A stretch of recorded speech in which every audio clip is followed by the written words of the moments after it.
सुन ले भाई, सुन ओ बुढ़े, आज तक मैंने अपनी गलत लैंग्वेज को इस्तेमाल नहीं किया था। तेरे को मोमिन मलिक का खुला चैलेंज है। तेरे के अंदर दम है ना, तू इतना बड़ा वकील है, तो जो मैंने कानूनी नोटिस तेरे को दिया था 3 करोड़ का, दम तो है नहीं। पैंट गीली हो रही है, चलते फिरते पेशाब करते हो पैंट के अंदर, और बात करते हो जी हमने गृह मंत्रालय को दे दिया। अब गुलाम हैदर के 4 बच्चों को लेकर के वो भारत में गलत तरीके से एंट्री कर गई है, जिसके खिलाफ खुद हमारी भारत की सरकार ने मुकदमा दर्ज किया है, उसको अरेस्ट किया है, कोर्ट में पेश किया है। उसका एक मुंह बोला भैया इस बुढ़ापे में, उसको अपने बुढ़ापे का भी ख्याल नहीं, और वो चैनल पे आके आज हमें धमकी देने की कोशिश कर रहा है। तो सुन ले भाई, सुन ओ बुढ़े, आज तक मैंने अपनी गलत लैंग्वेज को इस्तेमाल नहीं किया था, लेकिन आज तेरे को जवाब दे देता हूं। सुन बुढ़े, कान खोल के सुन। तेरे जैसे 36 वकील फिरते हैं मेरे आमने सामने, तेरा मुकाबला अभी किसी से हुआ ही नहीं बेटा। निर्भया कांड में तूने क्या किया ये पूरा देश जानता है, समझ गया? बच्चा बच्चा पूरा देश जानता है तेरे को। हमारे देश की माएं, बहनें, बेटियां सब कुछ जानती हैं तेरे बारे में। हमारे भारत की सरकार जानती है, हमारे भारत का गृह मंत्रालय जानता है, सरकारी अधिकारी एक एक आपके बारे में जानते हैं कि आप कौन और क्या हो। खिसियानी बिल्ली खंबा नोचे हैं? अबे तेरे में दम है तो तू मेरे 5 करोड़ रुपए का, 3 करोड़ रुपए का जो लीगल नोटिस दिया, अगर तू वकील है, अपने आप को सुप्रीम कोर्ट का वकील कहता है, तो तेरे में दम था तो तूने जवाब क्यों नहीं दिया? तुझे 30 दिन का टाइम दिया गया था, क्यों जवाब नहीं दिया? वकील बन के दिखाता ना। यहां खिसियानी बिल्ली बन रहा है, हमने गृह मंत्रालय में दरखास्त दे दी, हमने ये कर दिया। अबे गृह मंत्रालय हमारा भी तो गृह मंत्रालय का, तेरा गृह मंत्रालय है। गृह मंत्रालय हमारा भी तो है, हम भी तो हिंदुस्तानी है कि तेरा ज्यादा गृह मंत्रालय है। और गृह मंत्रालय जब कोई मैटर कोर्ट में चला जाता है और कोर्ट में सुनवाई के दौरान ऑनरेबल कोर्ट नोटिस जारी कर देता है, जब तक कोर्ट का फैसला नहीं आता, भारत सरकार, स्टेट सरकार, कोई भी डिपार्टमेंट किसी प्रकार का इंटरफेयर उस इशू पे नहीं कर सकता। यह आपको पता नहीं है क्या? जब भारत के न्यायालय ने आपको, सेशन कोर्ट गौतम बुद्ध नगर ने आपको खुद नोटिस जारी कर दिया, और वो नोटिस कोर्ट से आपको भेजा जा चुका है, आपके खिलाफ कोर्ट, आपके खिलाफ जो है वो मानहानि का मुकदमा दर्ज हो चुका है कोर्ट में, और गवाही पे केस आ गया है, तो इसमें सरकारी डिपार्टमेंट का क्या रोल है बता दे? तुझे ये मालूम नहीं कि भारत की जो सिस्टम है, जो देश को चलाने का सिस्टम है, वो 3 प्रकार से है। न्यायपालिका, कार्यपालिका, ये 2 अलग अलग पहलू हैं। 3 सिस्टम है, न्यायपालिका है, कार्यपालिका है, और जो सारे सेटअप को प्रशासनिक कार्रवाई होती है वो अलग है। तो न्यायपालिका के अंदर कोई भी सरकार का डिपार्टमेंट या कोई भी सरकारी महकमा, एडमिनिस्ट्रेटिव प्रशासन, जब मामला कोर्ट में पेंडिंग होता है, किसी को कोर्ट के मामलों में इंटरफेयर करने का राइट नहीं है। आप वकील हो, आपको यह भी नहीं पता, आप बुढ़े हो गए हो, आपके सारे बाल उड़ गए हैं, सफेद बाल आ गया, आपको यह पता नहीं है कि कोर्ट के में जब मामले पेंडिंग होते हैं, लंबित होते हैं सुनवाई के लिए, तो किसी डिपार्टमेंट को कोई राइट नहीं होता कि कोर्ट के मामलों में कोई इंटरफेयर करे। इस बात का आपको पता नहीं है। और आप क्या कह रहे हो? क्या कह रहे हो आप कह रहे हो कि सचिन मीना का और सीमा हैदर का शारीरिक शोषण, अरे हमने तो उसको देखा भी नहीं आज तक, कभी आमना सामना नहीं हुआ, तो शारीरिक शोषण कैसे हो गया भाई? मानसिक शोषण आप बता रहे हो, धार्मिक शोषण। तो जब आप फंस चुके हो, आपके खिलाफ कोर्ट में हमने कार्रवाई कर दी है और कोर्ट ने संज्ञान ले लिया है, तो आपको वो शारीरिक शोषण लगे, मानसिक शोषण लगे, आप कुछ मर्जी सोचो, हमने किया है, कर रहे हैं और कानून के द्वारा आगे भी करेंगे। तेरे में दम है तो रोक के दिखा दे, जा, चैलेंज है बेटा तेरे को मोमिन मलिक का खुला चैलेंज है। तेरे के अंदर दम है ना, तू इतना बड़ा वकील है, तो जो मैंने कानूनी नोटिस तेरे को दिया था 3 करोड़ का, 3 करोड़ के 2 नोटिस और 5 करोड़ रुपए का तुझको दिया था, 4 लाइन तो तेरे से लिखवाई नहीं गई, उस नोटिस का जवाब तो तेरे से दिया नहीं गया। तू कह रहा शारीरिक शोषण। कानून के जरिए से भारत का गरीब से गरीब आदमी, अमीर से अमीर आदमी, कोई भी फॉरेनर्स, जो आर्टिकल 21 कहता है कि आर्टिकल 21 कहता है कि भारत के लोग की लाइफ एंड लिबर्टी को आर्टिकल 21 प्रोटेक्ट करेगा, और जो फॉरेनर्स लोग होंगे उनकी लाइफ एंड लिबर्टी को भी आर्टिकल 21 प्रोटेक्ट करेगा।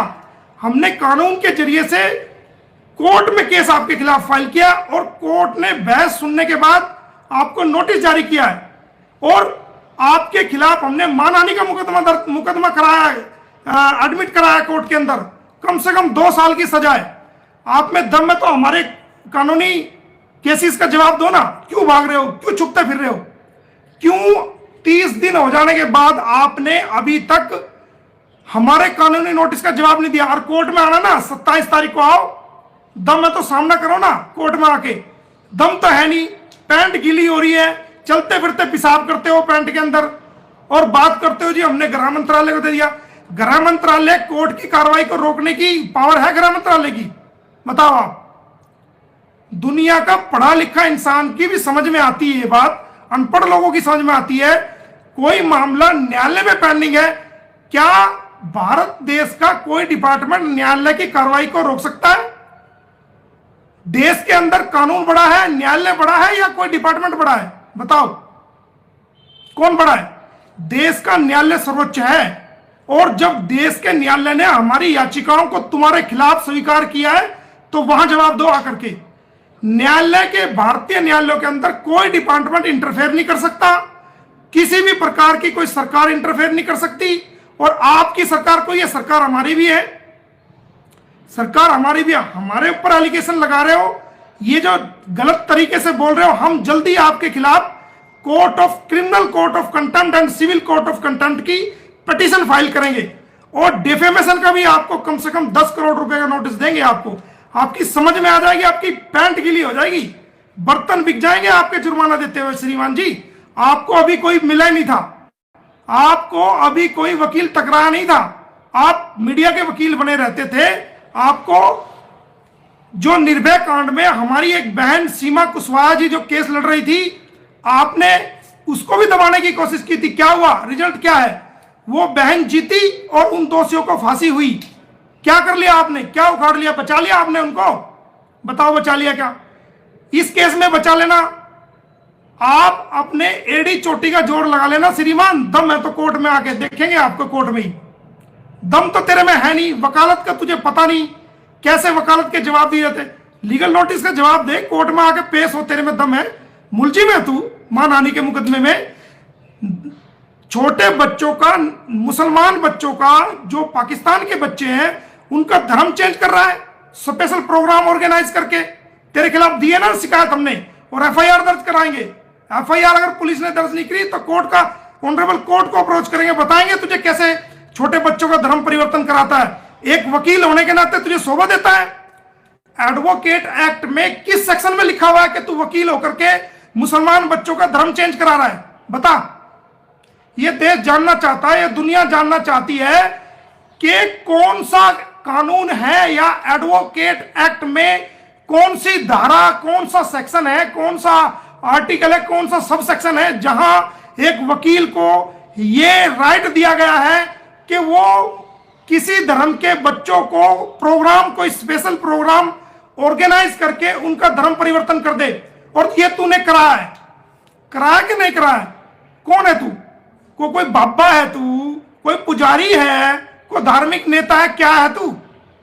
बेटा अभी तेरे को पढ़ा ही नहीं पड़ा था किसी वकील का। हम मोमिन मलिक से तेरा सामना हुआ है, तेरी गीदड़ बकियों से डरने वाले नहीं है हम। जांच कराएगा, तेरी जांच भी गृह मंत्रालय के पास है, और हमारा भी सब कुछ पता है गृह मंत्रालय को। कराना तू जांच, तू कोर्ट में आके जवाब ही दे दे।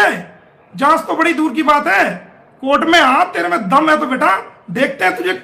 सुप्रीम कोर्ट का वकील, तू सुप्रीम कोर्ट के नाम को भी जो है ना मिसयूज कर रहा है? तेरे पर लीगल नोटिस का तो जवाब नहीं दिया गया, सांस तेरी फूली हुई है, पैंट तेरी गीली हुई है, पेशाब तेरा बार बार आता है? और बात करता है तू हमारा मुकाबला करेगा? तू आ बेटा कोर्ट में आ, 27 को आ, और 10/6 को आ रहा है गुलाम हैदर। तेरे में दम है तो रोक के दिखा देना, जा, तेरे से जो होता है कर ले। तेरी रातों की नींद उड़ी हुई है, तेरा खाना पीना सब उड़ा हुआ है। बेचैन हो गया तू कि कोर्ट ने कैसे याचिका स्वीकार कर ली, कोर्ट ने कैसे उसको गवाही के लिए बुला लिया। क्यों भाई? तेरा जीजा आ रहा है, तेरा जीजा है वो, तेरी बहन है ना सीमा, सीमा का कानूनी पति जो है वो गुलाम हैदर है, और तेरा जीजा आने लग रहा है। मैं बुला रहा हूं अपनी स्पॉन्सरशिप में, और तू उखाड़ के दिखा दिए, क्या उखाड़ेगा उसका देख लेंगे जब तुझे। चल, एक बाप है वो, मैं किसी पाकिस्तान का मुकदमा नहीं लड़ रहा, मैं एक अभागे बाप की लड़ाई लड़ रहा हूं, 4 बच्चों की लड़ाई लड़ रहा हूं, एक ऐसी औरत के खिलाफ जिसने एक अपने पति को धोखा दिया, फरेब किया, जालसाजी की, बेवफाई की, उसकी जिंदगी को तबाह कर दिया, उसके 4 बच्चों लेके भारत में आई और भारत के कानून को तोड़ा, इलीगल तरीके से भारत में आई, और भारत सरकार ने ही उसके खिलाफ FIR दर्ज कराई और वो जेल गई और अब जमानत पे है। ऐसी महिला के खिलाफ ये मुकदमा है। बात करता है कोई मुझे हाई कमीशन ऑफ पाकिस्तान ने अपॉइंट किया है क्या इस केस में? मुझे गुलाम हैदर ने अपॉइंट किया है और मुझे अंसार बरनी ट्रस्ट ने अपॉइंट किया है। वही अंसार बरनी है जो हमारे महाराष्ट्र के, गुजरात के, दीव के, दमन के जो इंडियन कैदी मछली पकड़ने के लिए जाते हैं और उनको पाकिस्तान की नेवी पकड़ करके जेल में डाल देती है और वो सालों तक जेल के अंदर सड़ते रहते हैं। अंसार बरनी ऐसे भारतीयों को वहां से कानूनी सुविधा देकर उनको जेलों से निकाल करके भारत में उनकी वापसी कराता है। हमारी भारत की सरकार का सहयोग करता है। वो इंसान है जो भारतीय, वो सारे हिंदू भाई हैं जो भारतीय कैदियों को रिहाई में मदद करता है, वो इंसान है। और मोमिन मलिक भी वही है जो भारतीय कैदियों के लिए हमेशा काम करता है और जिंदगी भर करता रहेगा। तू भेजेगा हमारी शिकायत गृह मंत्रालय को? आना बेटा, सामने आ, तू कोर्ट में आ, तेरे में दम है तो देखें तेरी वकालत, तुझे सिखाएं वकालत कैसे सिखाते हैं, क्या है वकालत। अभी तक तेरे सामने कोई आया नहीं था ना।